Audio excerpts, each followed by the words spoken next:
Between 1978 and 1991, Dahmer murdered 17 men and boys, mostly of Asian and African descent.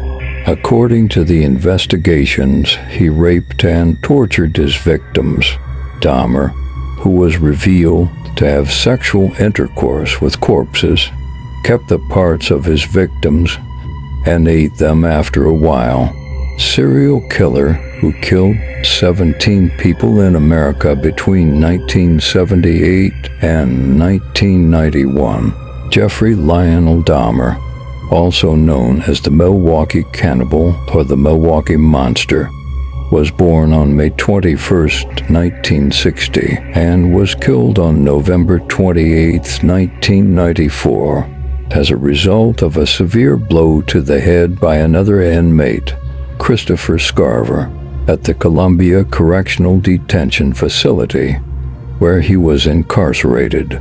Yes, Dahmer is an extreme case in terms of his actions, but in daily life his past is full of male and female cemeteries. Let me first summarize what we know about Jeffrey. We know that Jeffrey Lionel Dahmer's mother had a difficult and problematic pregnancy. The mother is schizophrenic and uses many psychiatric medications during pregnancy, including barbiturates, to calm down. Dahmer's mother, who lives in a difficult and problematic family, constantly attempts suicide, and Father Lionel is tossed around helplessly. Although Dahmer's early childhood behavior was normal, after a certain period of time, especially between the ages of 10 and 15, he became timid and uncommunicative. In addition, it is known that he does not tend to any hobbies or social activities. During this period, Dahmer often wandered around the house alone on his bicycle, cutting up the dead animals he found by bringing them home or taking them to the nearby forests and then examined them. He once nailed a dead dog's head to a stake and planted it in the garden. Dahmer started drinking alcohol around the time he graduated from high school and soon became an alcoholic. In 1977, his father Lionel and Mother Joyce Dahmer divorced. Jeffrey attended Ohio State University, but was expelled after failing to attend most of his classes for a semester. During these years, he frequently drank alcohol. Dahmer's father wanted his son to join the army after this incident. Although Dahmer did well at first, he was kicked out 2 years later in 1981 due to alcoholism. As with anyone discharged from the military, Dahmer was given a ticket by the military to go anywhere. In his later statements, Dahmer would state that he preferred to go to Miami Beach, Florida, rather than confront his father, and that the reason he chose this place was because he was tired of the cold. Dahmer, who spent most of his time here working in a hospital, was expelled from there again because of alcohol. Dahmer, who continued to drink excessive amount after returning home, was arrested for drunken driving in 1981. In 1982, Dahmer moved to West Allis with his grandmother and lived there for 6 years. During this time, Dahmer's behavior became even more strange.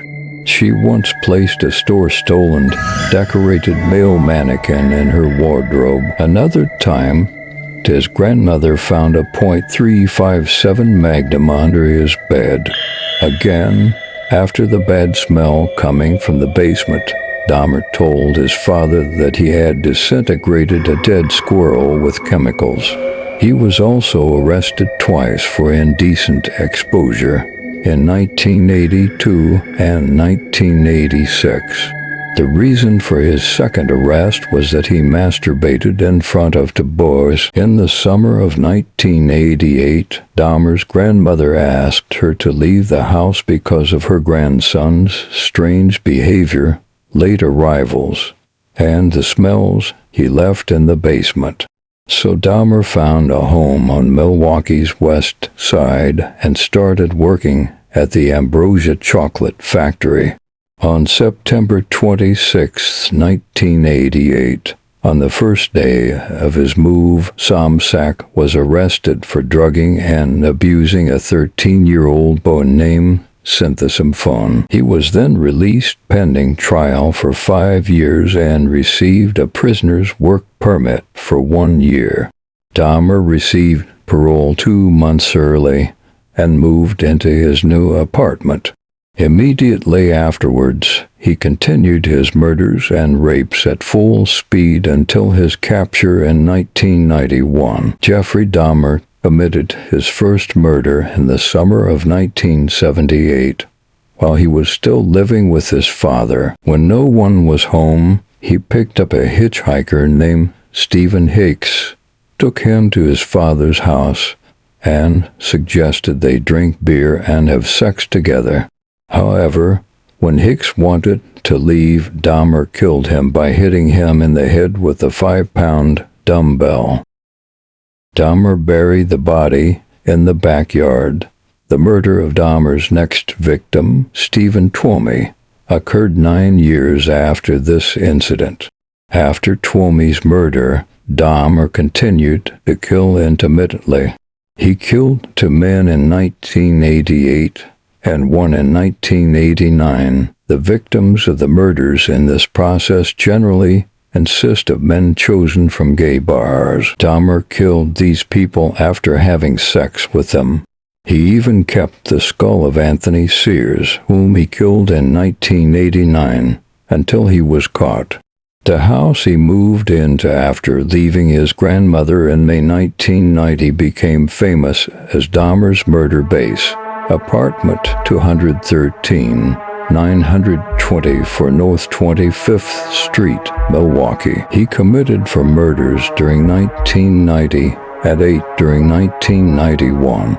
In the morning hours of May 27, 1991, 14-year-old Conrad Synthesimphone, coincidentally the younger brother of the boy Dahmer had previously abused, was found on the street naked, under the influence of heavy drugs, and with a bleeding rectum. 2 young women called 911.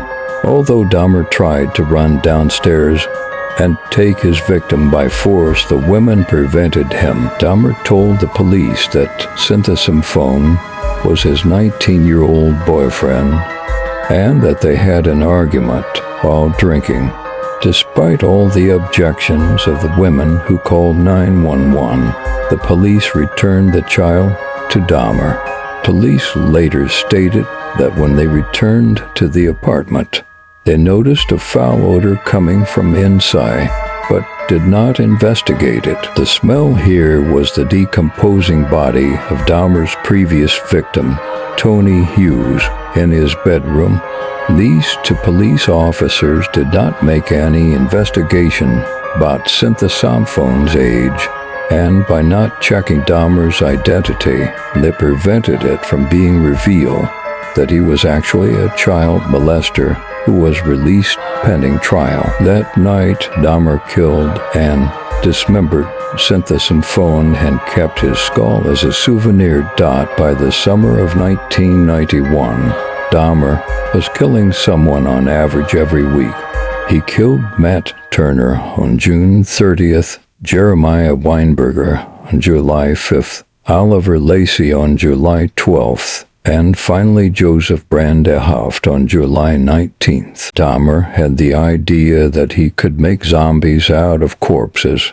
He tried to do this by piercing their skulls with a large syringe and injecting hydrochloric acid or boiling water into them.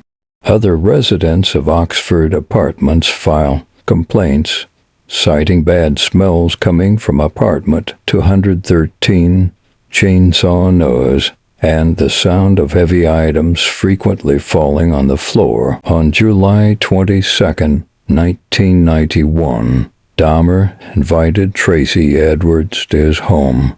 According to Edwards, Dahmer attacked him and tried to put handcuffs on his arms, but was unsuccessful. With the butcher knife in his hand, Dahmer sent Edwards to his bedroom. Here Edwards witnessed foul odors coming from a blue barrel, pieces of crushed corpses hanging on the wall. Edwards suddenly punched Dahmer in the face and stomach. Then he ran to the door and ran away. While running down the street with handcuffs on one wrist, Edwards reached a car driven by two police officers, Robert Roth and Rolf Muller, who drove them to Dahmer's home. Here Dahmer was friendly to the cops. Later, when the police checked the bedroom, they arrested Dahmer after what they saw. While one officer held Dahmer, the other officer opened the refrigerator and discovered a human head. During subsequent investigations, 3 more skulls, photographs of corpses and human remains, dismembered hands and penises, and human corpses in the refrigerator were found in the house. Dahmer's arrest and his home quickly gained widespread notoriety. Human flesh and skulls were found stored in acid-filled barrels. After investigations, it was seen that Dahmer also carried out activities such as necrophilia and cannibalism. In total, 7 skulls were recovered from the house. A human heart was also found in the freezer. Although Jeffrey Dahmer was tried for 17 murders, this number was later reduced to 15. The trial began on January 30, 1992. As the evidence began to steadily build against Dahmer, he began claiming that he was mentally unstable and demanding a trial as such. After a 2-week trial, the jury sentenced Dahmer to 15 life terms, 957 years, as a mentally ill and guilty murderer of 15 people. Hearing this decision, Dahmer expressed regret, stating that he wanted to be executed. In May of the same year, Dahmer was transferred to Ohio, where he was also tried separately for his first victim, Stephen Hicks. Dahmer spent the rest of his life at Columbia Correctional Institution in Portage, Wisconsin. He declared himself a born-again Christian after receiving evangelism materials his father sent him. Roy Ratcliffe, a local priest, met Dahmer and agreed to baptize him. Dahmer was attacked twice in prison. The first occurred in July 1994, when an inmate slashed his throat with a razor after a religious service in prison. Dahmer escaped and survived with minor injuries. Again, on November 28, 1994, while doing cleaning work in the prison gym, Dahmer and fellow inmate Jesse Anderson. He was attacked with a dumbbell by Christopher Scarver. Dahmer died immediately after this attack. While being transported by ambulance, Anderson also died 2 days later. Dahmer's brain was removed for examination. After learning of his death, Dahmer's mother, Joyce Flint, was angry with the media. Is everyone happy now? He was shot in the head and killed. Now everything is good for everyone. Reactions from families of Dahmer's victims were mixed. However, the news of his death was generally received positively. The district attorney who arrested Dahmer underlined that Scarver should not be turned into a hero. After the murders, Oxford Apartments was closed. Although this apartment building is still empty today, efforts to turn the apartment into a monument have not yet been successful. In 1994, Lionel Dahmer published a book called A Father's Story and donated some of the proceeds to the victims' families. Most families treated Lionel Dahmer and his wife Shari with respect. After retiring from his job in analytical chemistry, Dahmer and his wife settled in Medina County, Ohio. Lionel Dahmer's wife was a member of the Medina County, Ohio Board of Writers. The duo still use the surname Dahmer and state that they love Jeffrey despite everything. Lionel Dahmer's first wife, Joyce Flint, also Jeffrey's mother, died of cancer in 2000 at the age of 64. She was later buried in Atlanta, Georgia. Dahmer's younger brother, David, changed his surname and continued to live anonymously. In 1996, Thomas Jacobson, representing the family of 8 victims, caused controversy by stating that he wanted to auction Dahmer's house for $1 million. A group called Milwaukee Civic Pride quickly collected the money and bought all of Dahmer's belongings in his house destroyed. In January 2007, some evidence raised suspicions that Adam Walsh, who died in Florida in 1981, may also have been a victim of Jeffrey Dahmer. However, Adam's father, John Walsh, said that this murder may have been committed by another serial killer, Otis Toole. It is known that when Dahmer and Adam Walsh were talked about in the early 1990s, Dahmer persistently denied this crime. In 2008, Florida police closed the Walsh case and officially declared Toole, who died in 1996, the murderer.